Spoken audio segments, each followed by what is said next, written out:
غبار خاطر سے خط نمبر 4 از مولانا ابوالکلام آزاد۔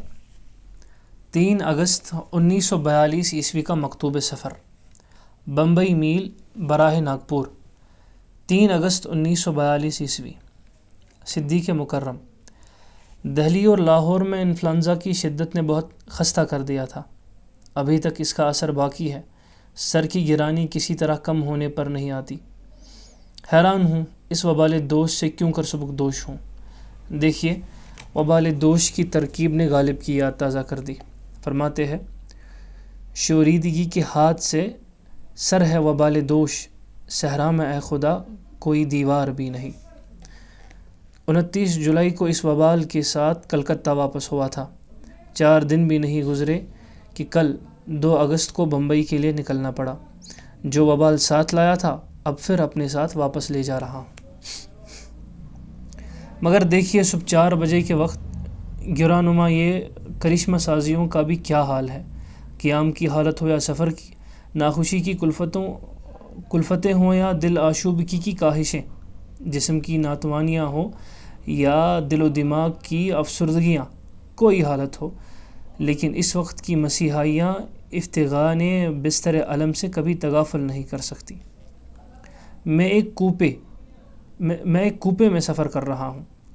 اس میں 4 کھڑکیاں ہیں، 2 بند تھی 2 کھلی تھی۔ میں نے صبح اٹھتے ہی 2 بند بھی کھول دی۔ اب ریل کی رفتار جتنی گرم ہوتی جاتی ہے اتنی ہی ہوا کے جھونکوں کی خنکی بھی بڑھ جاتی ہے۔ جس بستر کرب پر ناخوشی کی کلفتوں نے گرا دیا تھا اسی پر نسیم صبحگاہی کا چارہ فرمائیوں نے اب اٹھا کر بٹھا دیا ہے۔ شاید کسی ایسی ہی رات کی صبح ہوگی جب خواجہ شیراز کی زبان سے بے اختیار نکل گیا تھا۔ ٹرین آج کل کے معمول کے مطابق بے وقت جا رہی ہے۔ جس منزل سے اس وقت تک گزر جانا تھا ابھی تک اس کا کوئی سراغ دکھائی نہیں دیتا۔ سوچتا ہوں تو اس معاملہ خاص میں وقت کے معاملہ عام کی پوری تصویر نمایاں ہو رہی ہے۔ رات ایک ایسی حالت میں کٹی جسے نہ تو اضطراب سے تعبیر کر سکتا ہوں نہ سکون سے۔ آنکھ لگ جاتی تھی تو سکون تھا، کھل جاتی تھی تو اضطراب تھا۔ گویا ساری رات 2 متضاد خوابوں کے دیکھنے میں بسر ہو گئی۔ ایک تعمیر کی نقش آرائی کرتا تھا، دوسرا تخریب کی برہم زنی۔ 3 بج کر چند منٹ گزرے تھے کہ آنکھ کھل گئی۔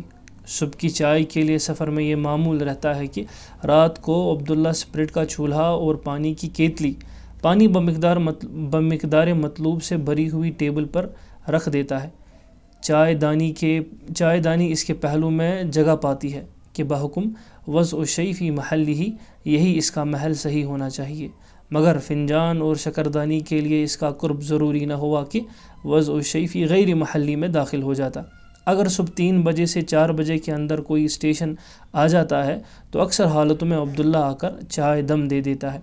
اگر آیا تو پھر خود مجھے ہی اپنے دست شوق کی کام جویانہ سرگرمیاں کام میں لانی پڑتی ہے۔ اکثر حالتوں کی قید اس لیے لگانی پڑی کہ تمام کلیوں کی طرح یہ کلی بھی مستثنیات سے خالی نہیں ہے۔ بعض حالتوں میں گاڑی اسٹیشن پر رک بھی جاتی ہے مگر عبداللہ کی صورت نظر نہیں آتی۔ پھر جب نظر آتی ہے تو اس کی معذرتیں میری فکر کاوش آشنا کے لیے ایک دوسرا ہی مسئلہ پیدا کر دیتی ہے۔ معلوم ہوتا ہے کہ نسیم صبح گاہی کا ایک ہی عمل 2 مختلف طبیعتوں کے لیے 2 متضاد نتیجوں کا باعث ہو جاتا ہے۔ اس کی آمد مجھے بیدار کر دیتی ہے، عبداللہ کو اور سلا دیتی ہے۔ الارم کی ٹائم پیش بھی اس کے سرہانے رہنے لگی، پھر بھی نتائج کا اوسط تقریباً یکساں ہی رہا۔ معلوم نہیں آپ اس اشکال کا حل کیا تجویز کریں گے، مگر مجھے شیخ شیراز کا بتلایا ہوا حل مل گیا اور اس پر مطمئن ہو چکا ہوں۔ بہرحال چائے کا سامان حسب معمول مرتب اور آمادہ تھا۔ نہیں معلوم آج اسٹیشن کب آئے، اور آئے بھی تو اس کا اطمینان کیوں کر ہو کہ عبداللہ کی آمد کا قاعدہ کلیہ آج ہی بحالت استثناء نمودار نہ ہوگا۔ میں نے دیا سلائی اٹھائی اور چولہا روشن کر دیا۔ اب چائے پی رہا ہوں اور آپ کی یاد تازہ کر رہا ہوں۔ مقصود اس تمام دراز نفسی سے اس کے سوا کچھ نہیں کہ مخاطب کے لیے تقریب سخن ہاتھ آئے۔ چائے بہت لطیف ہے، چین کی بہترین قسموں میں سے ہے، رنگ اس قدر ہلکا کہ واہمہ پر اس کی ہستی مشتبہ ہو جائے۔ گویا ابو نواس والی بات ہوئی کہ رق الزجاج ورقت الخمر فتشابہ فتشاکل الامر۔ کیف اس قدر تند کہ بلا مبالغہ اس کا ہر فنجان کانی کے رطل غراں کی یاد تازہ کر دے۔ شاید آپ کو معلوم نہیں کہ چائے کے باب میں میری بعض اختیارات ہیں۔ میں نے چائے کے لطافت و شیرینی کو تمباکو کی تندی و تلخی سے ترکیب دے کر ایک کیف مرکب پیدا کرنے کی کوشش کی ہے۔ میں چائے کے پہلے گھونٹ کے ساتھ ہی متصلاً ایک سگریٹ بھی سلگا لیا کرتا ہوں، پھر اس ترکیب خاص کا نقش عمل یوں جماتا ہوں کہ تھوڑے تھوڑے وقفے کے بعد چائے کا ایک گھونٹ لوں گا اور متصلاً سگریٹ کا بھی ایک کش لیتا رہوں گا۔ علمی اصطلاح میں اس صورتحال کو علی سبیل التوالی والتعاقب کہیے۔ اس طرح اس سلسلہ عمل کی ہر کڑی چائے کے ایک گھونٹ اور سگریٹ کے ایک کش کے باہمی امتزاج سے بتدریج ڈلتی جاتی ہے اور سلسلہ کار دراز ہوتا رہتا ہے۔ مقدار کے حسن تناسب کا انضباط ملاحظہ ہو کہ ادھر فنجان آخری جزء سے خالی ہوا، ادھر تمباکوئے آتش زدہ سے سگریٹ کی آخری خط کشیدہ تک پہنچ کر دم لیا۔ کیا کہوں، ان دونوں اجزاء تند و لطیف کی آمیزش سے کیف و سرور کا کیسا معتدل مزاج ترکیب پذیر ہو گیا ہے، جی چاہتا ہے فیضی کے الفاظ مستعار لوں۔ اب کہیں گے چائے کی عادت بجائے خود ایک علت تھی، اس پر مزید علت ہائے نافرجام کا اضافہ کیوں کیا جائے؟ اس طرح کے معاملات میں امتزاج و ترکیب کا طریقہ کام میں لانا، علتوں پر علتیں بڑھانا، گویا حکایت بادہ و تریاق کو تازہ کرنا ہے۔ میں تسلیم کروں گا کہ یہ تمام خود ساختہ عادتیں بلا شبہ زندگی کی تلخیوں میں داخل ہے، لیکن کیا کہوں، جب بھی معاملے کے اس پہلو پر غور کیا، طبیعت اس پر مطمئن نہ ہو سکی کہ زندگی کو غلطیوں سے یکسر معصوم بنا دیا جائے۔ ایسا معلوم ہوتا ہے کہ اس روز غار خراب میں زندگی کو زندگی بنائے رکھنے کے لیے کچھ نہ کچھ غلطیاں بھی ضرور کرنی چاہیے۔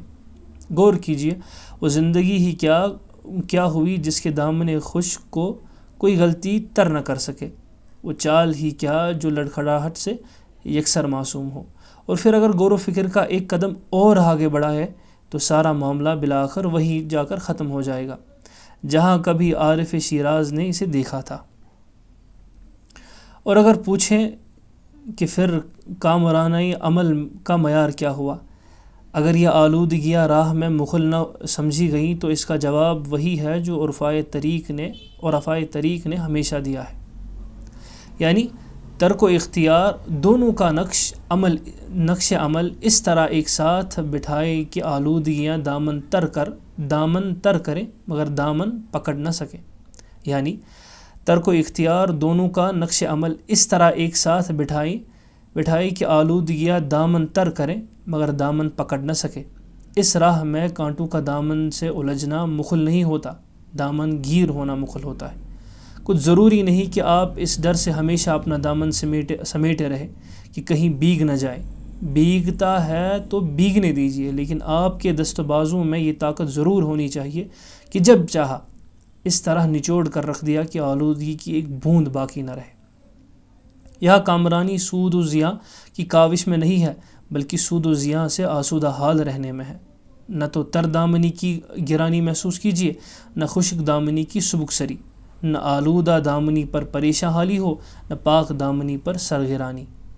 آپ کو ایک واقعہ سناؤں، شاید رشتہ سخن کی ایک گرہ اس سے کھل جائے۔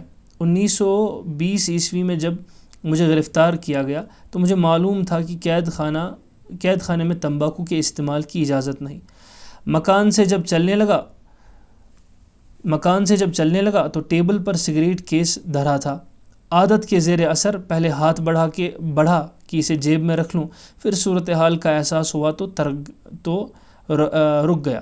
لیکن پولیس کمشنر نے جو گرفتاری کا وارنٹ لے کر آیا تھا، یہ اصرار کہا کہ ضرور جیب میں رکھ لو۔ میں نے رکھ لیا۔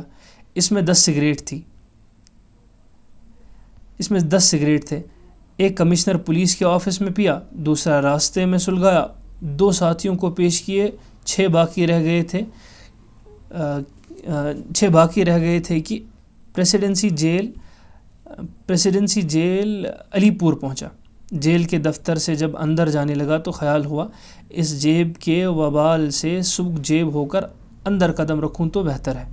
میں نے کیس نکالا اور ماں سگریٹوں کے جیلر کے نظر کر دیا، اور پھر اس دن سے لے کر 2 برس تک سگریٹ کے ذائقے سے کام و دہن آشنا نہیں ہوا۔ ساتھیوں میں بڑی تعداد ایسی لوگوں کی تھی جن کے پاس سگریٹ کے ذخیرے موجود رہتے تھے، اور قید خانہ کا احتساب عمدن چشم پوشی کرتا تھا۔ بعض شرب الیہود کا طریقہ کام میں لاتے تھے۔ مجھے یہ حال معلوم تھا، مگر اپنے توبہ اضطرار پر کبھی پشیمان نہیں ہوا۔ کئی مرتبہ گھر سے سگریٹ کے ڈبے آئے اور میں نے دوسروں کے حوالے کر دیے۔ سرگزشت کا اصل واقعہ اب سنیں۔ جس دن الصبح مجھے رہا کیا گیا تو قید خانے کے دفتر میں سپرنٹنڈنٹ نے اپنا سگریٹ کیس نکالا اور از راہ تواضع مجھے پیش کیا۔ یقین کیجئے، جس درجے کے عزم کے ساتھ 2 سال پہلے سگریٹ ترک کیا تھا، اتنے ہی درجے کی آمادگی کے ساتھ یہ پیشکش قبول بھی کر لی۔ نہ ترک میں دیر لگی تھی، نہ اب اختیار میں جھجک ہوئی، نہ محرومی پر ماتم ہوا تھا، نہ حصول پر نشاط ہوا۔ ترک کی تلخ کامی نے جو مزہ دیا تھا، وہی اب اختیار کی حلاوت میں محسوس ہونے لگا تھا۔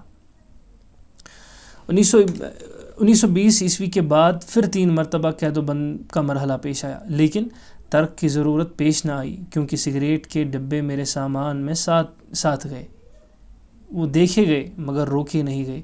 اگر روکے جاتے تو پھر ترک کر دیتا۔ اب قلم کی سیاہی جواب دینے لگی ہے، اس لیے رک جاتا ہوں۔ ابوالکلام۔